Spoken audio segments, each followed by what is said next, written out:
Hello, student. Last class we have discussed about the Rutherford atomic model and Thomson's atomic model के बारे में, है ना। उसके लिमिटेशंस के बारे में देख लिए, उसकी थ्योरी देख लिए, उनके कंक्लूजन क्या थे, है ना, रदरफोर्ड के, एंड उसके रिजल्ट के बारे में हमने देखा, है ना।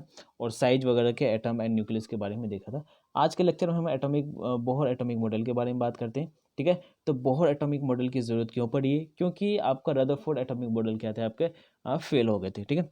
क्यों फेल हुए थे? जब रदरफोर्ड ने क्या बताया कि इलेक्ट्रॉन रिवॉल्व करते हैं, तो रिवॉल्व करते हैं तो कहीं ना कहीं मैक्सवेल ने आके बताया कि जब इलेक्ट्रॉन एंड प्रोटॉन एक दूसरे के स्टैटिक चार्ज हैं, जब दोनों एक दूसरे क्या करेंगे कि रिवॉल्व करेगा, तो कहीं ना कहीं एक टाइम आएगा जो आपका इलेक्ट्रॉन एनर्जी लूज़ कर देगा, या फिर एनर्जी लूज़ करेगा। एनर्जी लूज़ करने के बाद क्या होगा कि एक दूसरे के करीब आते जाएंगे और वो स्पाइरल पाथ में हो जाएगा, और स्पाइरल पाथ में बनते ही कि आपका क्या हो जाएगा, एक टाइम आएगा कि जो आपका इलेक्ट्रॉन क्या होगा, आपका प्रोटॉन से क्या होगा, आपका या न्यूक्लियस के साथ क्या होगा, कोलैप्स हो जाएंगे। तो कोलैप्स होने के बाद क्या होगा, आपका जो स्टेबिलिटी है, एटम की जो स्टेबिलिटी है, वो क्या हो जाएगा, खत्म हो जाएगा, अनस्टेबल फॉर्म में आ जाएंगे। तो अनस्टेबल फॉर्म में, तो इसकी वजह से बोहर ने एक मॉडल दिए या थ्योरी दिए, इसी को क्या बोलते हैं, बोहर एटॉमिक थ्योरी। क्लियर है? चलो, तो बोहर एटॉमिक थ्योरी के बारे में जानते हैं। After the failure of Rutherford model of atom, Bohr's given a new model, है ना। Bohr's given a new model in known as Bohr's atomic model. Clear है? चलो, इसके क्या मेन पोस्टुलेट्स से क्या क्या थ्योरी थे, उसके बारे में हम जानते हैं, ठीक है। Main postulates of Bohr theory. देखो, पहला थ्योरी इन्होंने क्या बोला कि पहली चीज़ तो उन्होंने कुछ चीज़ें जो आपका रदरफोर्ड थे उसके एक्सेप्ट किए। क्या एक्सेप्ट किया कि रदरफोर्ड ने जो बोला था कि जो आपका कोई एटम होते हैं, वो एटम के आपके टू पार्ट्स में कंसिस्ट होते हैं। कौन कौन से? आपका न्यूक्लियर पार्ट में, और दूसरा क्या होता है, एक्स्ट्रा न्यूक्लियर पार्ट में। तो nuclear part, extra nuclear part, extra nuclear part में क्या होता है, आपके positive means proton and extra nuclear part में क्या होते हैं, इलेक्ट्रॉन आपका क्या होता है कि न्यूक्लियस के चारों ओर क्या करते हैं, रिवॉल्व करते हैं। एंड न्यूक्लियर पार्ट में आपका क्या प्रेजेंट होता है, प्रोटॉन एंड न्यूट्रॉन प्रेजेंट होते हैं। Clear? Proton and neutron present होते हैं। और इलेक्ट्रॉन क्या होता है, एक्स्ट्रा न्यूक्लियर पार्ट मीन्स ये प्रोटॉन एंड न्यूट्रॉन या न्यूक्लियस के चारों ओर क्या करते हैं, रिवॉल्व करते हैं। क्लियर है? ये थे आपके। तो इन्होंने बोहर्स ने भी इन चीज़ों को एक्सेप्ट किया। क्लियर? एंड मेन चीज़ इन्होंने क्या बताया कि जो आपके electron in the hydrogen atom revolves around the nucleus in circular fixed radius. क्या है कि जो आपका रदरफोर्ड ने बोला था, रदरफोर्ड ने कुछ बताया नहीं थे रेडियस के बारे में, ना ही एनर्जी के बारे में बताया, बस उन्होंने ये बताया था कि इलेक्ट्रॉन रिवॉल्व करते हैं न्यूक्लियस के चारों ओर। लेकिन रदरफोर्ड ने बोहर्स ने क्या बोला कि नहीं, आपका इलेक्ट्रॉन तो रिवॉल्व करते हैं, लेकिन वो उसका क्या है, फिक्स रेडियस है। और इलेक्ट्रॉन का यहाँ पे क्या है, फिक्स एनर्जी के साथ रिवॉल्व करते हैं। Fix energy and fix radius के साथ आपका इलेक्ट्रॉन क्या करते हैं, रिवॉल्व करते हैं। These paths are called as orbits और स्टेशनरी स्टेट्स, या फिर ऑर्बिट्स की जगह पे आप शेल भी यूज़ कर सकते हैं। क्लियर है? क्या है कि जो आपका फिक्स रेडियस है, उस फिक्स रेडियस पे जो इलेक्ट्रॉन रिवॉल्व करते हैं, उसी को क्या बोला उन्होंने, ऑर्बिट्स नाम दिया। और ऑर्बिट्स या फिर स्टेशनरी स्टेट्स बोल सकते हैं, ठीक है। This stationary states for electrons are number as 1 2 3 4, या फिर इसको डिजिग्नेटेड किया गया है KLMNOP। एकदम आप जो सही पढ़े हैं, KLMN वो क्या है, आपका शेल नंबर है। एंड 1 2 3 आप ऑर्बिट एंड शेल दोनों ही सेम है, बट अगर आप डिजिट में करते हैं, 1 2 3 में करते हैं, तो ऑर्बिट आप बोलेंगे। एंड शेल की बात करते हैं, KLMN के टर्म में लिखेंगे, तो वो क्या होगा, आपका शेल होंगे। क्लियर है? There are infinite stationary orbits are available around the nucleus. बहुत सारे आपका क्या है, आपका यहाँ पे इनफाइनाइट नंबर ऑफ जो ऑर्बिट्स है। मान लो ये आपका एटम्स है, इस एटम में क्या होता है, आपका इलेक्ट्रॉन रिवॉल्व करते हैं, और ये इलेक्ट्रॉन, ये जो ऑर्बिट्स हैं, ऑर्बिट्स आप समझने की कोशिश करिए, क्या है कि इलेक्ट्रॉन जहाँ पे रिवॉल्व करते हैं, या इलेक्ट्रॉन जो रिवॉल्व करता है, उस पाथ को क्या बोलते हैं, ऑर्बिट्स बोलते हैं और शेल बोलते हैं। क्लियर है? समझ में आया कि सबसे पहला पॉइंट क्या था आपका बोहर का, क्या था कि जो इलेक्ट्रॉन जो रिवॉल्व करते हैं, वो इलेक्ट्रॉन क्या करते हैं कि एक फिक्स रेडियस में आपका इलेक्ट्रॉन रिवॉल्व करते हैं, और उसकी एनर्जी भी क्या होती है, फिक्स होती है। क्लियर है? चलो, एंड दूसरा कि जो ऑर्बिट्स होते हैं, ऑर्बिट्स और ऑर्बिट्स को 1 2 3 में डिनोट करते हैं, और शेल की अगर बात करें तो KLMNOPQRST, ये सब आपके क्या है, शेल नंबर, ठीक है। और ये आपका न्यूक्लियस है, और इनफाइनाइट नंबर ऑफ क्या होते हैं, आपके ऑर्बिट होते हैं। क्लियर है? चलो, नेक्स्ट हम बात करते हैं कि out of this infinite available circular orbit, electron will revolve only in those circular orbit in which its angular momentum is integral multiple of h by 2 pi। Means कहने का मतलब ये है कि जो इतने इनफाइनाइट नंबर ऑफ ऑर्बिट हैं, उस ऑर्बिट में जो इलेक्ट्रॉन रिवॉल्व करते हैं वो उसी ऑर्बिट में इलेक्ट्रॉन रिवॉल्व करते हैं, या फिर उसी पाथ में इलेक्ट्रॉन रिवॉल्व करते हैं जहाँ पे एंगुलर मोमेंटम जो होते हैं, एंगुलर मोमेंटम का जो फॉर्मूला होता है वो आप फिजिक्स में पढ़ेंगे, है ना। ये सर्कुलर पाथ के लिए डिफाइन है। तो जो एंगुलर मोमेंटम होते हैं वो M V R equals to क्या होता है, integral multiple of H by 2 pi, integral multiple of h by 2 pi, जिसे क्या कहा गया है, quantization of angular momentum. Means कहने का मतलब उसी ऑर्बिट में इलेक्ट्रॉन रिवॉल्व करेगा जहाँ पे आपका क्या होगा, क्वांटाइजेशन ऑफ एंगुलर मोमेंटम होंगे, या फिर हम बोल सकते हैं कि जो एंगुलर मोमेंटम होते हैं वो एन एच बाई 2 पाई के बराबर होगा, तभी वहाँ पे इलेक्ट्रॉन रिवॉल्व करेंगे, अदरवाइज इलेक्ट्रॉन रिवॉल्व नहीं करेगा। सबसे पहला ये दूसरा पोस्टुलेट्स क्या था आपके, ये बहुत ही इंपॉर्टेंट है कि क्वांटाइजेशंस ऑफ एंगुलर मोमेंटम, है ना। M V R equal to N H by 2 pi. M क्या है, मास, वी क्या है, वेलोसिटी, आर क्या है आपका यहाँ पे रेडियस है ना, इलेक्ट्रॉन के रेडियस हो गया, ये सारे आपके इलेक्ट्रॉन की बात हो रही है। मास of electron, velocity of electron और रेडियस हो गया। एन आपका ये किस ऑर्बिट की बात करते हैं, किस ऑर्बिट करने का मतलब 1 2 3 4 5 6। एंड एच क्या होगा आपका, प्लैंक्स कांस्टेंट, जिसकी वैल्यू होती है 6.6 इंटू 10⁻34 जूल सेकेंड होता है। क्लियर, 2 भी आपका कांस्टेंट है, पाई भी आपका यहाँ पे क्या है, कांस्टेंट। क्लियर है, समझ में आया, ठीक है। तो यहाँ से आप लिख लीजिए कि angular momentum equals to M V R, तो बाय बोहर्स पोस्टुलेट क्या है, M V R equal to N H by 2 pi. तो M for mass of electron, V for velocity, R for radius, H Planck's constant, and N 1 2 3 4, है ना। और यहाँ पे N 1.5 नहीं हो सकते, इंटीग्रल मल्टीपल बोला है, मीन्स 1.5 जो सर, जैसे मान लो यहाँ पे आपका न्यूक्लियस हो गया, न्यूक्लियस के ये क्या हो गया आपका ऑर्बिट्स हो गए, तो ऑर्बिट्स तो 1.5 तो होगा नहीं, या तो इसको 1 बोलेंगे तो इसको 2 बोलेंगे, इसके बीच में तो होता ही नहीं, है ना, इलेक्ट्रॉन। तो ये थे आपके इंटीग्रल मल्टीपल, है ना, 1 2 3 4 5 6, ठीक है। चलो नेक्स्ट बात करते हैं कि इलेक्ट्रॉन, हाँ नेक्स्ट बात करते हैं, energy of each stationary orbit is fixed, energy of each stationary orbit is fixed, ठीक है। उसके बाद क्या है, as distance of electron increases from the nucleus then its energy also increases. Means कहने का मतलब ये है कि यहाँ पे एक चीज़ समझो कि इलेक्ट्रॉन का जो एनर्जी होता है, सॉरी जो ऑर्बिट्स का जो एनर्जी है जहाँ पे इलेक्ट्रॉन रिवॉल्व करते हैं, उसकी एनर्जी क्या है, फिक्स है। उसकी एनर्जी फिक्स होने का मतलब है ना तो इलेक्ट्रॉन लूज करेगा, ना ही इलेक्ट्रॉन सॉरी ना ही इलेक्ट्रॉन जो है आपका एनर्जी लूज करेगा, और ना ही एनर्जी क्या करेगा, गेन करेगा। अब ये लूज एंड गेन करने का आगे हम थोड़ी सी बात करेंगे, लेकिन जो आपका इलेक्ट्रॉन अगर रिवॉल्व कर रहे हैं, मूव कर रहे हैं ऑर्बिट पे, तो वो कभी भी आपका एनर्जी लॉस या गेन नहीं करेगा, जब तक हम एक्सटर्नल ना तो उसको एनर्जी देंगे, है ना, तब तक वो एनर्जी लेगा नहीं। क्लियर। एंड दूसरा जो पॉइंट है इसी में कि आपका जो distance of electron increases from the nucleus then its energy increases. इस पॉइंट के बारे में हम आगे बात करेंगे, जब हम एनर्जी का फॉर्मूला कैलकुलेट कर लेंगे बोहर्स एटॉमिक मॉडल में, तब ये वाले पॉइंट को हम बात को बताएंगे कि जिस जिस तरह से आपका न्यूक्लियस से दूर जैसे जैसे आप जाते जाएंगे, वैसे वैसे आपका क्या होगा, एनर्जी क्या होता है आपका इंक्रीज होता जाता है। ठीक है, एनर्जी का जो फॉर्मूला होता है यहाँ पे बता दो, -13.6 Z square by N square. तो यहाँ पे माइनस में आते हैं, जिसके वजह से जिस तरह से आप जैसे दूर दूर जाते जाएंगे, है ना, जेड एन की वैल्यू बढ़ती जाएगी, एन की वैल्यू बढ़ती जाएगी, तो ओवरऑल वैल्यू क्या होगा, कम होता जाएगा। क्लियर। तो इस पॉइंट को हम आगे अच्छे से समझेंगे।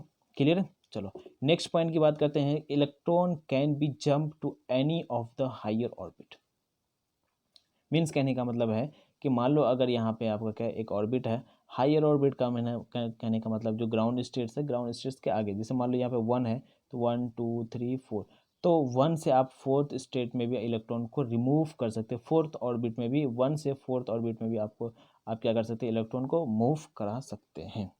ठीक है, कब करा सकते हैं, जब आप इसको क्या करेंगे, एनर्जी देंगे। एनर्जी कैसे, फोटोन के टर्म में। फोटोन के टर्म करने का मतलब ये हुआ कि यहाँ पे किसके टर्म में, आप इलेक्ट्रोमैग्नेटिक रेडिएशन बोल सकते हैं, या फिर आप यहाँ पे क्या बोल सकते हैं कि सनलाइट के फॉर्म में जब आप इसको एनर्जी देंगे, जब ये एनर्जी देंगे तो इसके पास एनर्जी आएगा, एनर्जी आएगा तो ये क्या करेगा, अपना जो ये जो पोजिशन है ये छोड़ के आगे जो हायर ऑर्बिट है उस ऑर्बिट में जाने की कोशिश करेगा। ये कब करेगा, जब आप इसको एनर्जी देंगे, सिस्टम को एनर्जी देंगे। मीन्स कहने का मतलब जब सिस्टम एनर्जी एब्जॉर्ब करेगा, जब एनर्जी एब्जॉर्ब करेगा तब ये क्या होगा कि लोअर एनर्जी से, लोअर ऑर्बिट से वो क्या जाएगा आपका हायर ऑर्बिट में ट्रांसफ़र हो जाएगा।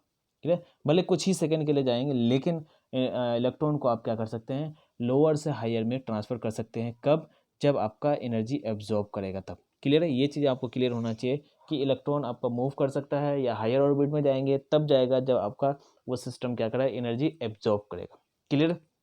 मीन्स कहने का मतलब है कि अच्छा, इसका मतलब अगर जब एनर्जी एब्जॉर्ब करके हायर ऑर्बिट में जा सकता है, इसका मतलब है कि एनर्जी रिलीज करके लोअर ऑर्बिट में भी आ सकते हैं। हाँ, एकदम आप सही सोच रहे हैं। ठीक है, तो यहाँ नेक्स्ट पॉइंट ही अपना है कि electron can return to any of the lower state from any of the higher state by releasing energy in the form of photon. Means जिस फॉर्म में एनर्जी इन्होंने एब्जॉर्ब किया था, एब्जॉर्ब करके लोअर से हायर में गया था, उसी तरह से आपका क्या होगा कि इलेक्ट्रॉन एनर्जी को इमिट करके हायर ऑर्बिट से किस में जाएगा, आपका लोअर एनर्जी में। तो आप ये चीज़ समझिए कि एब्जॉर्ब एंड इमिट दोनों ही आपका अलग अलग टर्म है, दोनों ही अलग अलग टर्म में दोनों अलग अलग चीज़ें हो रही है। कि एब्जॉर्ब कब होते हैं, जब आपका लोअर से हायर में आपको जाना होता है। मीन्स एक एग्जांपल को ये मैं आपको बताऊं, यहाँ से एग्जांपल क्या है, जैसे आपको यहाँ से नीचे छत से, नीचे ग्राउंड फ्लोर से आपको फर्स्ट फ्लोर में अगर आपको क्या करना, पानी को ट्रांसफ़र करना है। ठीक है, जब आपको पानी का ट्रांसफ़र करना है तो कहीं ना कहीं आपको मोटर की ज़रूरत होगी। कहीं ना कहीं आप मोटर से आप क्या करते हैं, एक्स्ट्रा एनर्जी दे रहे हैं। एक्स्ट्रा एनर्जी देने के साथ साथ एक्स्ट्रा एनर्जी जो दे रहे हैं, तो वही एक्स्ट्रा एनर्जी जो सिस्टम है, वो पानी क्या है, आपको एनर्जी एब्जॉर्ब किया। एनर्जी एब्जॉर्ब करने के बाद वो फर्स्ट फ्लोर से सेकेंड फ्लोर में जाते हैं। क्लियर है? इसी तरह से अगर वो सेकेंड फ्लोर से फर्स्ट फ्लोर में आएगा तो वहाँ पे क्या करेगा, इन द फॉर्म ऑफ फोटोन। अगर या मैं इलेक्ट्रॉन की बात करूँ तो फोटोन के फॉर्म में वो क्या करेगा, एनर्जी को रिलीज करके फिर वो क्या होगा, आपका ग्राउंड फ्लोर में आएंगे। क्लियर है? ठीक है, चलो। तो यहाँ से हो गया कि दोनों टर्म आपको समझ में आ गया। क्या समझ में आ गया? एनर्जी आपका क्या होता है, फिक्स होते हैं, और फिक्स होने के साथ साथ इलेक्ट्रॉन को आप ट्रांसफ़र भी करा सकते हैं, एनर्जी को एब्जॉर्व करा के या फिर एमिट करा के। क्लियर है? चलो, ये वाले टर्म आप यहाँ पे लिख लीजिए, एनर्जी रिलीज लिख लीजिए या एनर्जी एमिट लिख लीजिए। चलो, नेक्स्ट हम बात करते हैं फोर्स बैलेंस इक्वेशन। ये भी बहुत बहुत इंपॉर्टेंट है आपका। क्वांटाइजेशन हो गए है ना, एंगुलर मोमेंटम क्वांटाइजेशन जो है आपका, आपने अभी पढ़ा। उसके बाद जो अभी ये वाला जो है फोर्स बैलेंस इक्वेशन, ये दोनों ही बहुत ही इंपॉर्टेंट है, क्योंकि दोनों के बारे में, दोनों इक्वेशन को यूज़ करके हम आगे जो कैलकुलेशन होगा रेडियस का या वेलोसिटी का, या फिर हम एनर्जी का जो फॉर्मूला निकालेंगे, इन दोनों ही इक्वेशन से हम आगे जाके निकालें। ठीक है, फोर्स बैलेंस इक्वेशन से पहले हम आपको कुछ चीज़ें बताना चाहेंगे। फोर्स बैलेंस इक्वेशन में क्या है, देखो एक चीज़ समझाना चाहते हैं कि जैसे मान लो ये आपका क्या है, न्यूक्लियस है।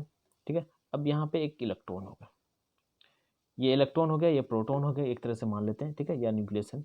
इन दोनों के बीच में एक पॉजिटिव है, दूसरा नेगेटिव है, इन दोनों के बीच में क्या होगा, फोर्स ऑफ अट्रैक्शन। चलो, इन्होंने बता दिया बोर्स ने कि एक फिक्स एनर्जी के साथ और फिक्स रेडियस के साथ इलेक्ट्रॉन रिवॉल्व करते हैं ना, मूव करते हैं। ठीक है, तो मूव करते हैं तो यहाँ पे दो चार्ज है, तो दोनों चार्ज के बीच में कहीं ना कहीं अट्रैक्शन फोर्स होगा, कहीं ना कुछ फोर्स तो काम कर रहा होगा। तो इस फोर्स को जो बोलते हैं, उसको बोलते हैं इलेक्ट्रोस्टैटिक फोर्स। इलेक्ट्रोस्टैटिक मीन्स हो गया कि दो स्टैटिक चार्ज के बीच में जो फोर्स लगते हैं, जो अट्रैक्शन होता है, उसी को बोलते हैं फोर्स, इलेक्ट्रोस्टैटिक फोर्स। क्लियर है? समझ में आएगा इलेक्ट्रोस्टैटिक फोर्स।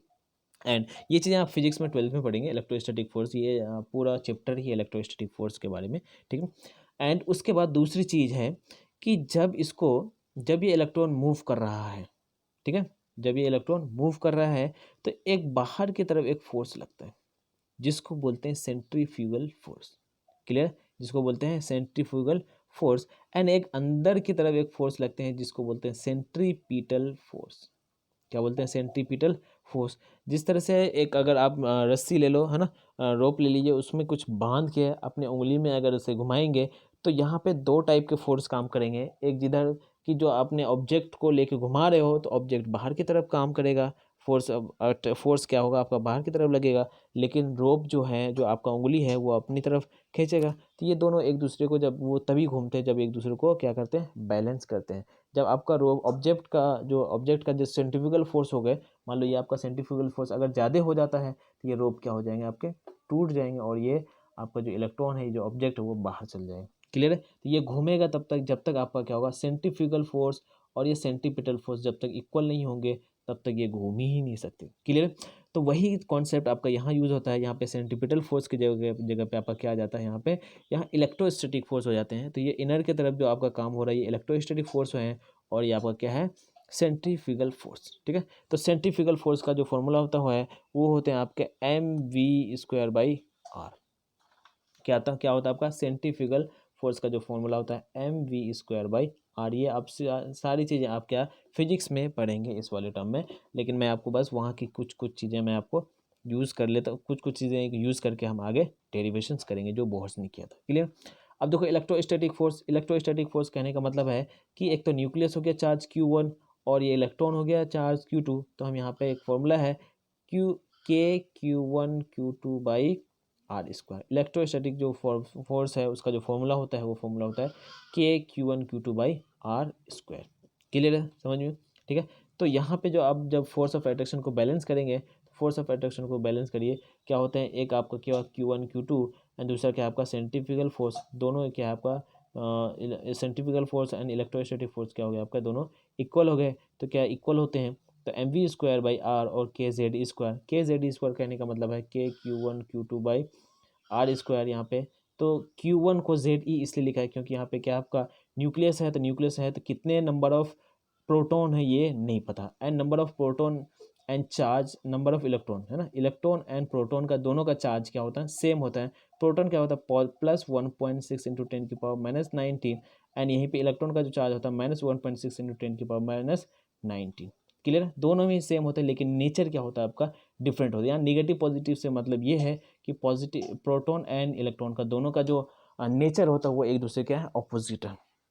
क्लियर? चलो समझ में आ गया ना, नेगेटिव एंड पॉजिटिव का मतलब क्या है, दोनों एक दूसरे के ऑपोजिट हैं। ठीक है, एंड ये चार्ज हो गया, तो यहाँ पे Q1 जो होंगे ये न्यूक्लियस में कितने होंगे, Q1 क्या होगा आपका ZE है ना। उसके बाद यहाँ पे Q2 क्या है आपका, तो यहाँ पे इलेक्ट्रॉन है Q2 है तो इलेक्ट्रॉन E Z.E। चलो फिर से मैं लिख लेता हूँ यहाँ पे ZQ1 ZE × E/r²। ठीक है, के उसके बाद हम बात करते हैं तो क्या mv²/r, तो यहाँ से आपका क्या आ गया KZE²/r² = mv²/r। क्लियर? चलो ये बहुत ही इंपॉर्टेंट इक्वेशन है, इसको आपको याद रखना है। क्लियर? चलो उसके बाद क्या है, चलो इसको एक बार थ्योरी पढ़ लेते हैं। ठीक है, electron will revolve in any of the circular orbit.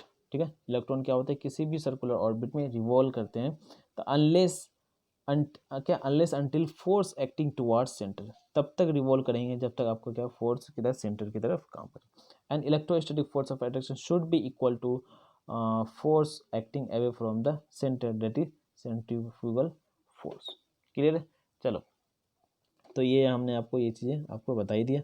अब नेक्स्ट बात करते हैं, नेक्स्ट क्या है, Bohr model is applicable only for क्या, सिंगल इलेक्ट्रॉन सिस्टम।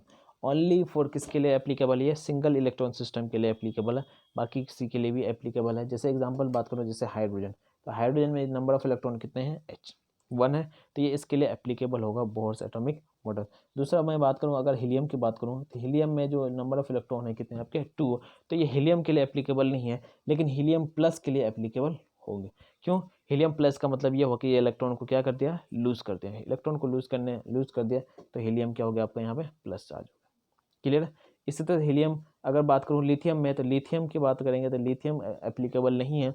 लिथियम जब तक आपका +2 चार्ज नहीं होगा, प्लस प्लस मीन्स कहने का मतलब 2 इलेक्ट्रॉन जब तक नहीं लूज नहीं करेगा तब तक ये एप्लीकेबल नहीं है। तो मीन्स कहने का मतलब लिथियम +2 के लिए एप्लीकेबल है, लिथियम के लिए एप्लीकेबल नहीं है। मीन्स लिथियम न्यूट्रल के लिए एप्लीकेबल नहीं है, लिथियम प्लस के लिए एप्लीकेबल। ठीक है, इसी तरह से और भी एग्जांपल है, जैसे यहाँ पर देखो लिथियम +2 हो गया, बेरिलियम +3 के लिए, एंड बोरॉन +4 के लिए एप्लीकेबल है। क्लियर? इन चीज़ों को आपको याद रखना है कि बोहर एटॉमिक मॉडल कहाँ पे एप्लीकेबल है। कभी कभी क्वेश्चंस में आ जाते हैं कि which of the following is follow the Bohr atomic model, है ना। तो इन सब चीज़ों को आप ध्यान रखें, छोटे छोटे क्वेश्चन है लेकिन अच्छे क्वेश्चन हो सकते हैं, आपको कन्फ्यूज़ करा सकता है। क्लियर?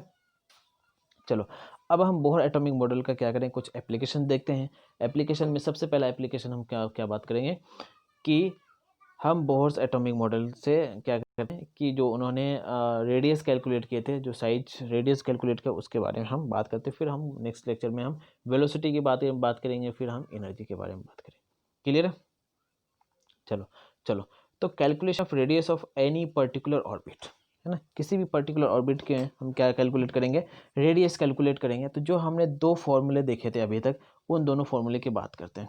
ठीक है, तो सबसे पहला हमारे पास क्या था, quantization, angular moment of quantization. Clear है?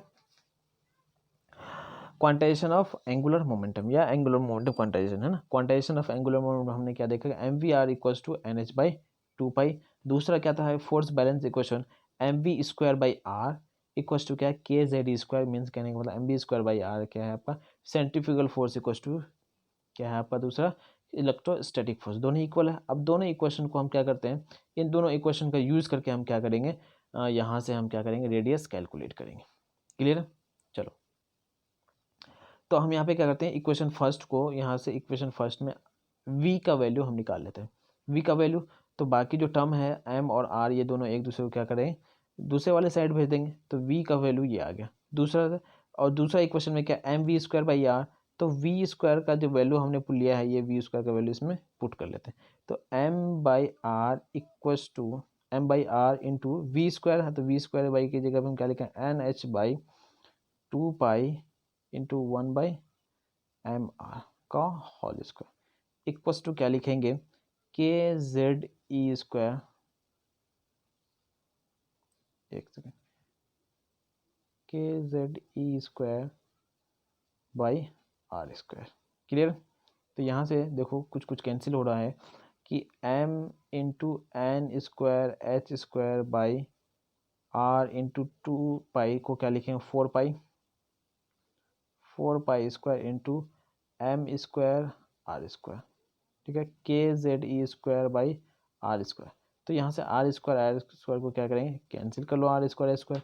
ठीक है, यहाँ पे एम है और यहाँ से एम है, तो यहाँ से आर की वैल्यू आ जाएगी क्या, यहाँ से आर का वैल्यू आ जाएगा आपका N square H square by four pi, एक ही साइड ले आते हैं ना, four pi square M K Z E square.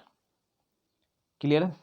देखो यहाँ पे एच भी आपका कांस्टेंट है, प्लैंक्स कांस्टेंट, पाई भी कांस्टेंट है, फोर भी कांस्टेंट है ना, मास ऑफ इलेक्ट्रॉन भी कांस्टेंट है, और यहाँ पे के कांस्टेंट है। ठीक है, अब यहाँ पे इलेक्ट्रॉन ई है ना, तो ई भी जो चार्ज भी है, ये भी आपका क्या है, कांस्टेंट है। तो आपका जो कांस्टेंट है क्या सारे लगभग क्या है, कांस्टेंट है। तो एन स्क्वायर और जेड स्क्वायर बच गया, है ना। इसकी वैल्यू जब हम जितने भी आपका कांस्टेंट, उसकी वैल्यू अगर हम पुट कर लेंगे, तो इसका वैल्यू आता है 0.529। ठीक है, N square by Z square. Clear? तो चलो आगे हम देखते हैं कि put the value of V equation in second में, है ना। इस इक्वेशन यहाँ पे जो वैल्यू वी है, वी का वैल्यू यहाँ से इसमें पुट कर लो, ये जो वैल्यू है इसमें पुट कर लीजिए। ठीक है, तो यहाँ से आपका आर का वैल्यू आ गया N square H square by two pi, ये वाले आर को कैंसिल नहीं किया मैंने। ठीक है, तो N square H square by four pi square M K Z square, और ये जो वैल्यू है आपका कांस्टेंट है, इस वैल्यू को पुट कर लीजिए इसमें। तो जो आपका वैल्यू आएगा, जो आपका फॉर्मूला आएगा, रेडियस का फॉर्मूला क्या आएगा, ये आपके रेडियस का फॉर्मूला है। कौन सा रेडियस का फॉर्मूला, कि 0.529 into N square by Z angstrom में। ठीक है, अगर आपको एंगस्ट्रम से मीटर में चेंज करने हैं, तो वन एंगस्ट्रम इक्वल्स टू क्या आता है, 10⁻⁻10 मीटर होते हैं। क्लियर है? चलो, तो अब 0.529 को 0.53 भी लिख सकते हैं, कोई दिक्कत नहीं, लगभग लगभग आंसर आ जाएगा। 0.53 N square by Z angstrom. Clear है? चलो, इसके बेसिस पे हम कुछ क्वेश्चंस कर लेते हैं। क्या, calculate radius of first second and third Bohr orbit of hydrogen atom. तो हाइड्रोजन एटम बोला है, इसका मतलब जेड का वैल्यू तो आपको पता चल ही गया, जेड का वैल्यू कितना होगा आपका, 1 होगा। एंड फर्स्ट ऑर्बिट की बात करेंगे, तो एन का भी वैल्यू कितना आपका 1। तो एन स्क्वायर बाई जेड, तो एन बाई, तो 1 का स्क्वायर बाई 1, तो कितना होगा, 0.529 होगा, दोनों कैंसिल हो जाएगा। इसी तरह से अगर सेकंड ऑर्बिट की बात करेंगे, तो एन का वैल्यू कितना होगा आपका 2, तो 2 का स्क्वायर हो जाएगा। ठीक है, जेड का वैल्यू तो सेम ही, क्योंकि हाइड्रोजन एटम के लिए निकाला है, हाइड्रोजन एटम के लिए बारे में बोल रहा है कि 1 2 एंड थर्ड ऑर्बिट में। ठीक है, इसी तरह से अगर 3 की बात करें, थर्ड ऑर्बिट, तो एन इक्वस टू कितना हो गया आपका थर्ड, तो एन का वैल्यू यहाँ पे पुट कर लीजिए और ये आपका आंसर हो जाएगा एंगस्ट्रम में। ठीक है, इस टाइप के क्वेश्चन हो सकते हैं ना, नीट में इस टाइप के क्वेश्चन पूछ लेते हैं। उसके बाद रेशियो वाले क्वेश्चन कभी कभार पूछ लेते हैं। एंड आपको ये जो एंगस्ट्रम में कभी कभी आपको क्या है मीटर में पूछ लेता है और एंगस्ट्रम में होता है, तो आपको ध्यान रखने हैं यूनिट्स के। क्लियर है? चलो, तो calculate the ratio of radius of third Bohr orbit of beryllium +3, है ना, एंड उसके क्या fifth Bohr orbit of lithium +2। तो सबसे पहले आप देख लो क्या क्या दिया हुआ है यहाँ पे। थर्ड ऑर्बिट का बारे में पूछा, थर्ड ऑर्बिट में पहले दिया हुआ रेशियो पूछा है आपसे। ठीक है, रेशियो पूछा है किसका, थर्ड का और फिफ्थ का। तो थर्ड मीन्स का हो गया एन का वैल्यू कितना होगा 3, और फिफ्थ का एन का वैल्यू कितना होगा 5, 3 and 5। अब यहाँ से क्या है आपका कि आपका दूसरा क्या है बेरिलियम पूछा है, तो बेरिलियम के लिए एन का वैल्यू, जेड का वैल्यू कितना होगा आपका पास, जेड का वैल्यू कितना हो गया आपका बेरिलियम का 4। ठीक है, हीलियम लिथियम बेरिलियम, जेड का वैल्यू कितना हो गया 4। एंड इस तरह लिथियम का वैल्यू, लिथियम का जेड का वैल्यू कितना होगा आपका 3 हो गया। ठीक है, तो सारी वैल्यू आप यहाँ पे क्या कर लो, पुट कर लो, आपके आंसर आ जाएंगे। R3 एंड R5 में पूछा है, और हमेशा ध्यान रखना कि किसका किसका पूछा है, तो R3 और R5 मीन्स कहने का मतलब है कि third orbit and fifth orbit के बारे में पूछा है, तो R3 एंड R5 का निकालें। क्लियर है? तो यहाँ पे वैल्यू पुट कर दीजिए, ये दोनों कैंसिल हो जाएगा। R3/4 तो कितना हो गया R³ R²/4, तो कितना हो गया R9/4 इंटू क्या होगा आपका 5², तो 5 का होल स्क्वायर तो 25, और 3 ऊपर जाएगा तो 3 कितना हो गया 25, कितना हो गया 27/100, 27/100। तो इस 2 में क्या आएगा 27:2 क्या होगा आपका 100 हो जाएगा, 27:100 हो गया। ठीक है, तो जो आपका रेशियो हो गया R3 एंड R5 का जो रेशियो है 27:100 हो गया। ठीक है, तो आज के लिए हम इतना ही रखते हैं। ठीक है, नेक्स्ट क्लास में हम बात करेंगे velocity, calculation of velocity and energy के बारे में। ठीक है, चलो ठीक है, थैंक यू।